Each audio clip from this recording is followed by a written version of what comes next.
Hi everyone, আশা করি সকলে ভালো আছেন, সুস্থ আছেন। আমিও ভালো আছি, সুস্থ আছি।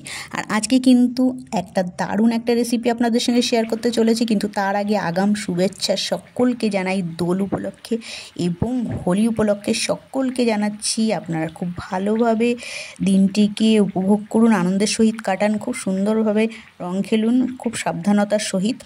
আর এই যে গুজিয়া, খাস্তা মুচমুচে গুজিয়া, এই রেসিপিটা আজকে আপনাদের সঙ্গে শেয়ার করব, যেটা হোলির দিন বা দোলের দিন অনেকেই খেয়ে থাকে বাড়িতে। কিন্তু কিভাবে তৈরি করে এটা অনেকেই জানে না। যারা জানে তারা তো ভালো কথা, যারা জানেন না তারা অবশ্যই এই রেসিপিটা মনোযোগ সহকারে দেখবেন। আশা করি ভালো লাগবে আপনাদের। এটা কিভাবে তৈরি করা হচ্ছে, তো চলুন দেখতে থাকুন। এখানে আমি এই যে 500 গ্রাম ময়দা নিয়ে নিয়েছি, আর এর মধ্যে কিন্তু এখন দিতে হবে ঘি। এই যে ঘিটা কিন্তু একদম পাতলা হলে চলবে না, আর একেবারে ঘন হলেও চলবে না। এবারে এই সব কিছুকে একসঙ্গে বেশ ভালো করে মাখিয়ে নিতে হবে। এটাকে ময়ান দেওয়া বলে। ময়ান দেওয়া যদি ভালো না হয় তাহলে কিন্তু গুজিয়াগুলো একদম নরম হয়ে যাবে, খেতে ভালো লাগবে না। গুজিয়া একটু মুচমুচে হলে খেতে ভালো লাগে, তাই জন্য এটা একদম ময়ানটা দেওয়া হয়ে গেলে তখন হাতে এইভাবে মুঠো করে দেখতে হবে যে মুঠ হচ্ছে কিনা, এরকম চাপলে ঝুরঝুরে হয়ে ভেঙে যাচ্ছে কিনা। সেটা যদি হয় তাহলে বোঝা যাবে যে ময়ান একেবারে ঠিকঠাক হয়েছে। তো ভালো করে আগে এটা পুরো ঘিয়ের সঙ্গে ময়দাটাকে ভালো করে হাত দিয়ে মাখিয়ে নিতে হবে। এই যে ময়ান দেওয়া কিন্তু কমপ্লিট হয়ে গেছে। হাতের মুঠোতে এই রকম ধরলে এই যে এরকম দলা পাকিয়ে যাচ্ছে, আবার যখন এরকম করা হচ্ছে একদম ঝুরঝুরে হয়ে যাচ্ছে। এটা হলো সঠিকভাবে ময়ান দেওয়া হয়েছে। আর এতে কিন্তু খুব কম জল লাগে, একটু শক্ত করে এটা মাখতে হয়। রুটি কিংবা লুচি পরোটার মতন কিন্তু আটা মাখলে হবে না, এই আটাটা কিন্তু একটু শক্তভাবেই মাখতে হবে,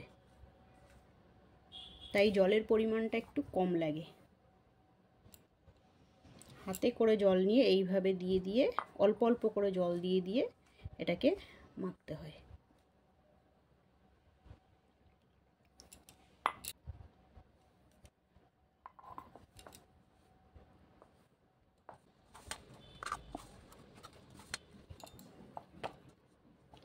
এই যে ময়দাটা মাখা কিন্তু কমপ্লিট হয়ে গেছে। এই যে, আর এটা একটু শক্ত করেই মেখেছি। এই যে আঙুল এরকম দিলে পরে কিন্তু সাথে সাথে ওপর দিকে উঠে আসে না। এই যে এইভাবে দিলে তার মানে কি এটা ঠিকঠাক মাখা হয়েছে। এইভাবে চেপে দিলে যদি ময়দা একদম সাথে সাথে ওপর দিকে উঠে আসে, এই গর্তটা ভরাট হয়ে যায়, তাহলে সেই মাখাটা কিন্তু নরম হয়ে যায়, ওরকম হলে হবে না। এইভাবে চেপে দিলে যেন এরকম থাকে, তার মানে বুঝতে হবে আটা মাখাটা ঠিক আছে।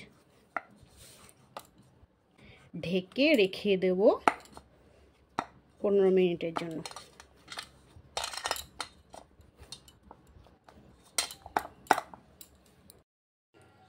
কাজু, আমন্ড আর পিস্তা 3 রকম বাদাম নেওয়া হয়েছে। এখন এটা কিন্তু একটু ভেজে নিতে হবে, ঘিয়ে ভাজতে হবে।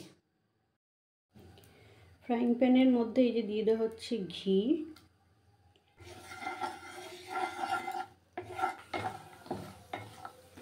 ঘি গরম করে কিন্তু এই যে কাজু, পেস্তা আর আমন্ড ভাজা হচ্ছে, আর একদম লো ফ্লেমেই এটা ভাজতে হবে। হাই ফ্লেমে ভাজলে কিন্তু এটা পুড়ে যাবে, তাই জন্য হাই ফ্লেমে না দিয়ে একেবারে লো ফ্লেমে দিয়ে এটা ভাজতে হবে, তাহলে ভাজাটা ভালো হবে। আর খুব হালকা করেই ভাজতে হয়, বেশি ভাজলে চলবে না। একটু জাস্ট কালার চেঞ্জ হলেই এটা নামিয়ে নিতে হবে। গুজিয়াতে একটু ঘিয়ের সেন্টটা একটু বেশি থাকে, তাই জন্য একটু ঘি দিলেই ভালো হয়। আর যারা অতটা ঘি পছন্দ করেন তারা একটু রিফাইন অয়েলও ব্যবহার করতে পারেন হালকা করে। ঘি আর রিফাইন অয়েল দুটো মিক্স করেও করতে পারেন। এটা কিন্তু ভাজা হয়ে গেছে, এই যে হালকা হালকা কালার চেঞ্জ হয়ে গেছে। এখন এটা নামিয়ে নিতে হবে।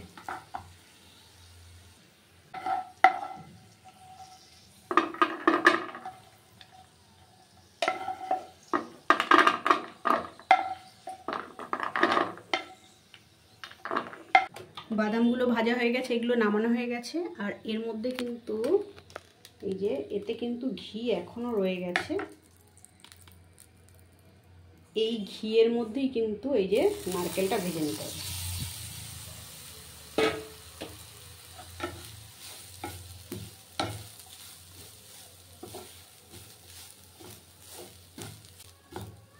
নারকেলটাও হালকা করে ভাজতে হবে, যেই হালকা একটু কালার চেঞ্জ হবে তখন এটাকেও নামিয়ে নিতে হবে। নারকেলটারও কালার চেঞ্জ হয়ে গেছে, এখন নারকেলটাও নামিয়ে নিতে হবে। এই যে হালকা একটু চেঞ্জ হয়ে গেছে কালার, এটা কিন্তু একদম পুরোপুরি ভাজা রেডি। খুব কড়া করে ভাজা না, একেবারেই হালকা করে ভাজা হয়েছে। এই ফ্রাইং প্যানের মধ্যেই কিন্তু এবারে আমি এই যে দিয়ে দেবো সুজি। সুজিটাকেও হালকা করে ভেজে নিতে হবে। সুজি ভাজতে কিন্তু একটু টাইম লাগে, আর এটা কিন্তু একেবারে লো ফ্লেমেই ভাজতে হবে, হাই ফ্লেমে ভাজলে হবে না, লো ফ্লেমেই ভাজতে হবে। সুজিটা ভাজা হয়ে গেছে, এখন কিন্তু একটা প্লেটের মধ্যে এটা নামিয়ে নিতে হবে।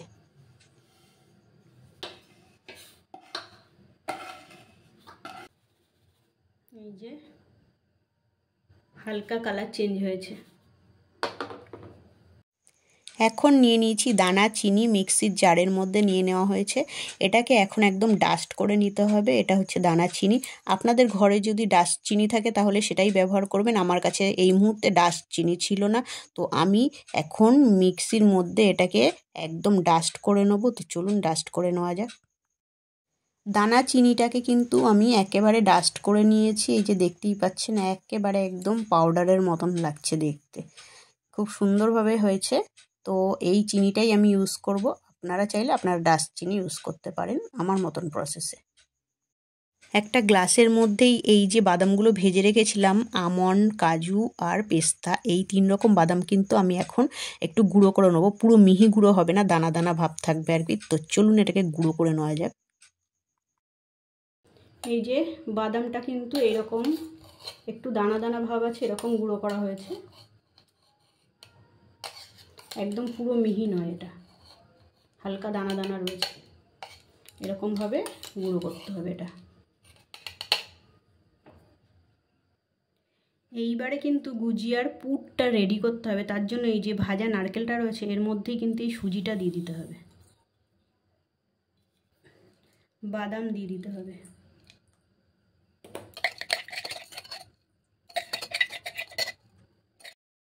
দু কাপ এই গুঁড়ো চিনিটা মেপে এর মধ্যে দিয়ে দিতে হবে।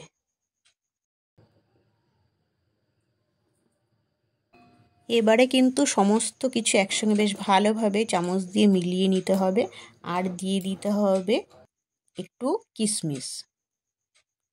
কিশমিশটাও দিয়ে একেবারে সমস্ত কিছু মিলিয়ে নিতে হবে। সমস্ত কিছু একসঙ্গে মেশানো হয়ে গেছে। এখন এর মধ্যে দিয়ে দিতে হবে ঘি। ঘি দিয়ে তারপরে আবার সব কিছু বেশ ভালোভাবে মিলিয়ে নিতে হবে। গুজিয়ার পুরের কিন্তু সমস্ত কিছু একসঙ্গে মিশিয়ে রেখে দিয়েছি। আর এদিকে ময়দাটা আমি 15 মিনিট ঢেকে রেখেছিলাম। 15 মিনিট বাদে চেক করলাম যে ময়দাটা আরেকটু নরম হয়ে গেছে। এখন এই ময়দাটাকে বেশ ভালোভাবে আরেকটু মেখে নিতে হবে। খুব সুন্দরভাবে আবার মেখে নিয়েছি। আর এখন কিন্তু এর থেকে লেচি কেটে নেবো ছোট ছোট করে।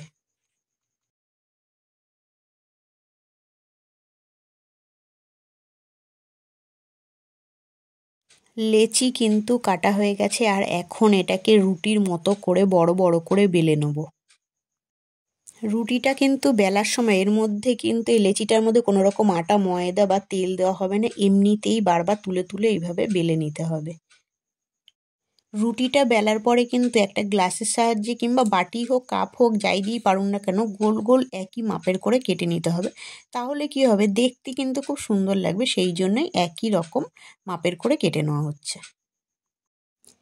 বেঁচে যাওয়া অবশিষ্ট অংশগুলো কিন্তু পরে আবার কাজে লাগাবো।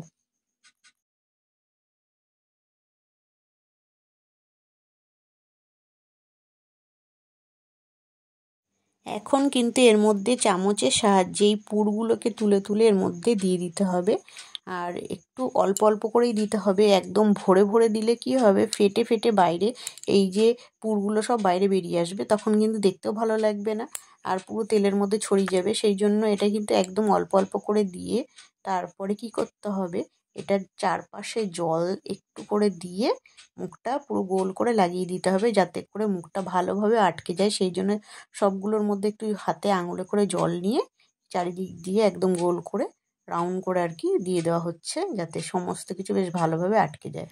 এখন কিন্তু এই যে মুখগুলোকে বেশ সুন্দর করে আটকে দিয়েছি আর আটকে গেছে। এইবারে কিন্তু একটু ডিজাইন করার পালা হবে, ঠিক আছে? তো যে যেরকম ডিজাইন পারেন সেই রকম দেবেন। আমি যেরকম পেরেছি আমি কিন্তু সেই রকমই ডিজাইন করেছি।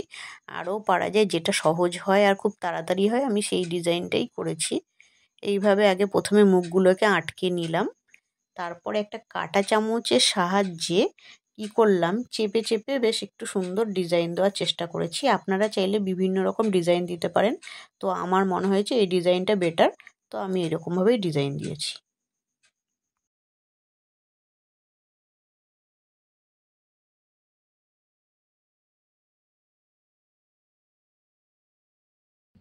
এইবারে বাকি লেচিগুলোকেও রুটির মতন বেলে বেলে গ্লাস দিয়ে মেপে মেপে একই মাপের আর কি কেটে নেবো সমস্ত কিছু, আর ওইভাবেই পুর ভরে ভরে একটু ডিজাইন করে নেবো।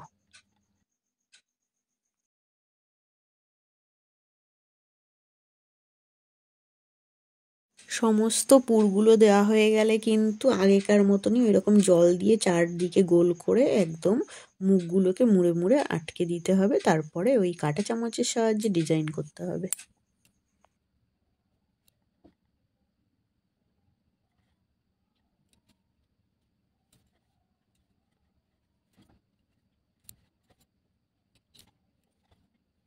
সমস্ত গুজিয়াগুলোর মধ্যে কিন্তু পুর ভরা হয়ে গেছে।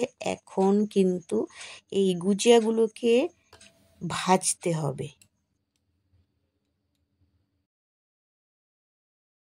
কড়াইতে কিন্তু দিয়ে দেবো সাদা তেল, মানে রিফাইন অয়েল। বেশ অনেকটা তেল দিতে হবে, কারণ এটা কিন্তু ছাকা তেলে ভাজা হবে, তাই তেলের পরিমাণ একটু বেশিই দিতে হবে। তেলটা কিন্তু ঠিকঠাক গরম হয়েছে কি না আর ভাজা হবে কি না সেই পরীক্ষা করার জন্য কয়েকটা গুজিয়ার ডিজাইনগুলো অতটা ভালো হয়নি, তাই ভাবছি এই 4-5টা গুজিয়া আগে ভেজে পরীক্ষা করে নিই যে ঠিকঠাকভাবে তেলটা গরম হয়েছে কি না। তো এটা প্রথমে কিন্তু একটা মানে পরীক্ষা চলছে।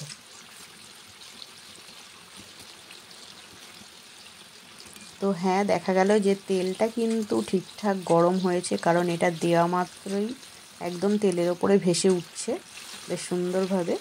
তা তেলটা তো রেডি হয়ে গেছে। তো এই 5টা আর কি অতটা ভালো হয়নি ডিজাইনগুলো, তাই জন্য পরীক্ষা করার জন্য এইগুলোকেই প্রথমে আগে ভেজে নিয়েছি। কালারগুলো কিন্তু খুবই সুন্দর এসছে, আর এটা কিন্তু ছাঁকনির মধ্যে তুলে তেলটা ভালো করে ঝারিয়ে নিতে হবে। তো এবারে বাকিগুলোকেও ভেজে নেওয়া যাক।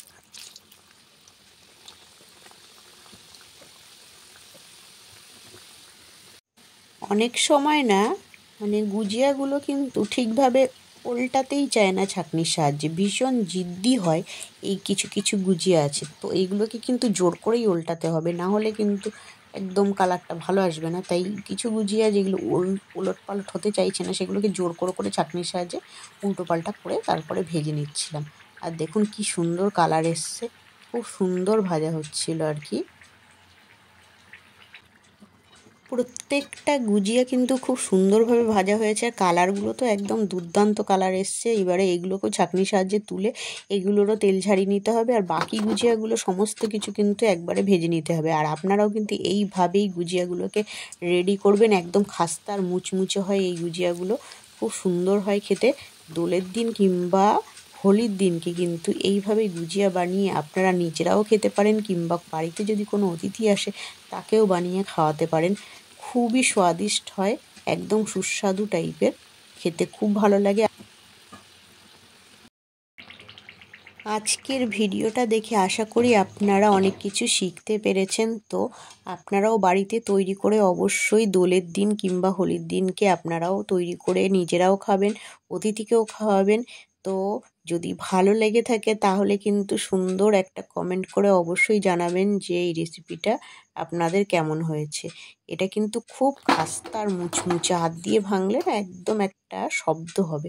যখন ছাঁকনি দিয়ে থালায় রাখা হচ্ছে শব্দটা শুনে আপনারা অবশ্যই বুঝতে পারবেন যে এটা কতটাই মুচমুচে হয়েছে। ভালো লাগলে কিন্তু লাইক কিন্তু অবশ্যই করবেন, আর সুন্দর কমেন্ট, তার সাথে প্রচুর প্রচুর প্রচুর শেয়ার করে দেবেন। এইভাবেই আমাকে সাপোর্ট করুন আপনারা। তো আজকের মতন আমি এখানেই বিদায় নিচ্ছি। টাটা সবাইকে, সবাই ভালো থাকুন, সুস্থ থাকুন। আগামী দিন আবার নতুন কিছু নিয়ে চলে আসবো। তো আজকের মতন টাটা।